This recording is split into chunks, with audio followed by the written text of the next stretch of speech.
आज के इस नए वीडियो में मैं आप लोगों को बताने वाला हूँ बोर्ड एग्जाम में आप जीवन परिचय को कैसे लिखेंगे।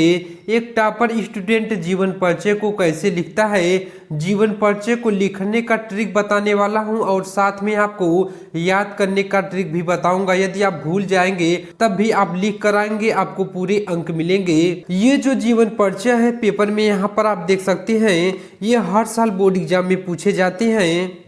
तो यहाँ पर आप देख सकते हैं 26 के ख नंबर में पूछता है कवियों का जीवन परिचय। ये भी आपके 5 नंबर के होते हैं। तो सबसे पहला ही दिया है तुलसीदास का, यह वेरी मोस्ट इम्पॉर्टेंट है, यह हर साल बोर्ड एग्जाम में पूछे जाते हैं। मैं आपको तुलसीदास के जीवन परिचय को इतनी आसान तरीके से बताऊंगा कि आपके सीधे दिमाग में बैठ जाएगा। आप 18 फरवरी के पेपर में लिख कर आएंगे और आपको पूरे अंक मिलेंगे। तो चलिए वीडियो को शुरू करते हैं। तो आप इस तरह से सबसे पहले लिखेंगे प्रश्नोत्तर संख्या 26 का ख नंबर, यानी कि कवियों का जीवन परिचय है। तो आप इस तरह से लिखेंगे। उसके बाद आप सबसे पहले जीवन परिचय का हेडिंग डालेंगे। तो सबसे पहले आप पेज के राइट साइड में एक फ्लो चार्ट बनाएंगे इस तरह से। इसमें आप इंपॉर्टेंट चीजों को लिखेंगे, जैसे कि नाम, जन्म स्थान, माता पिता, रचना, जो आपको एकदम सही से याद रहेगा उसे ही आप लिखेंगे। बस आपको इतने ही चीजों को याद करना है। आप किसी भी कवि या लेखक के जीवन परिचय को आप आसानी से लिख सकते हैं। जिस भी लेखक या कवि का जीवन परिचय को आपको याद करना है तो बस आपको इन्हीं पॉइंट को याद करना है। उसके बाद एक बार आप अच्छे से पढ़ लेंगे तो आप आसानी से लिख सकते हैं। तो यहाँ पर आप सबसे पहले लिखेंगे नाम को आप काली पेन से लिखेंगे।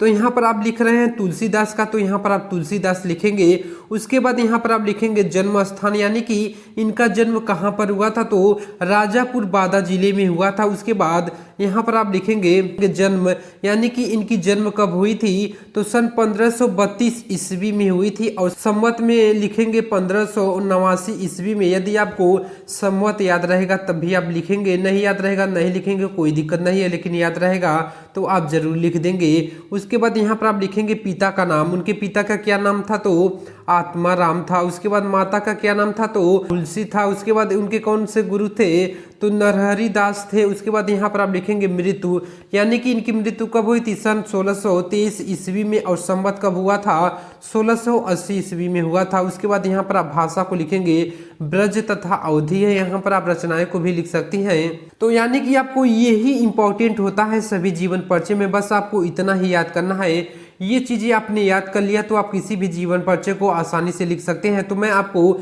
इस फ्लो चार्ट की मदद से आपको जीवन परिचय को बताऊंगा कैसे लिखना है।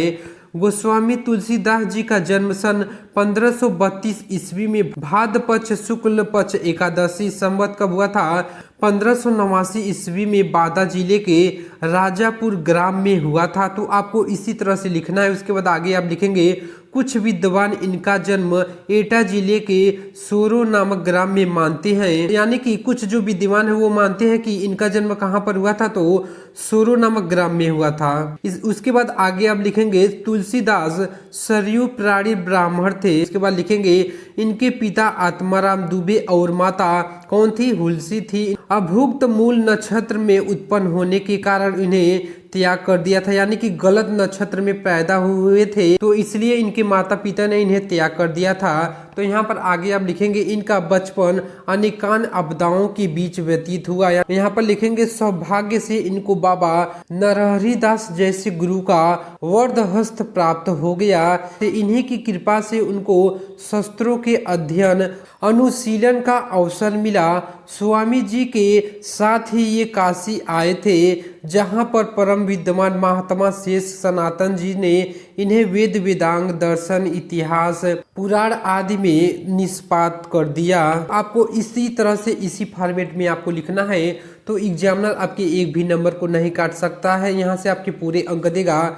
और यहाँ पर आप लिखेंगे उनकी मृत्यु कब हुई थी, तो 1632 ईस्वी में हुई थी। तो आप कृतियाँ या रचनाएं का हेडिंग डालेंगे, ये आपके 2 नंबर के होते हैं। यहाँ पर आप जरूरी नहीं है कि आप पूरी रचनाएं को लिखें, जितना याद रहेगा वहाँ पर आप लिख देंगे तो आप आसानी से 2 नंबर मिल जाएंगे। तो लिखेंगे तुलसीदास जी द्वारा रचित 12 ग्रंथ प्रमाणित माने जाते हैं, जिसमें से श्री रामचरितमानस प्रमुख है। ये निम्नलिखित है। सबसे पहला है श्री रामचरितमानस, दूसरा है विनय पत्रिका, तीसरा है कवितावली, चौथा है गीतावली, पांचवा है कृष्ण गीतावली। यानी कि इनकी रचनाएं को याद कर लीजिए। बहुत बार पूछता है कि इसमें से आप बताइए कि कौन सी तुलसीदास की रचनाएं हैं।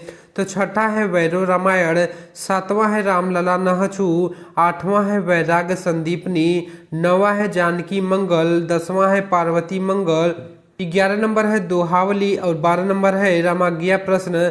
तो आपको इसी तरह से लिखना है, इसी फॉर्मेट में लिखना है। तो यहाँ से आपको पूरे 5 में 5 अंक मिल जाएंगे। यदि वीडियो पसंद आए तो वीडियो को आप ज़्यादा से ज़्यादा अपने दोस्तों के पास शेयर करेंगे। मिलते हैं एक नेक्स्ट वीडियो में। जय हिंद, जय भारत, वंदे मातरम।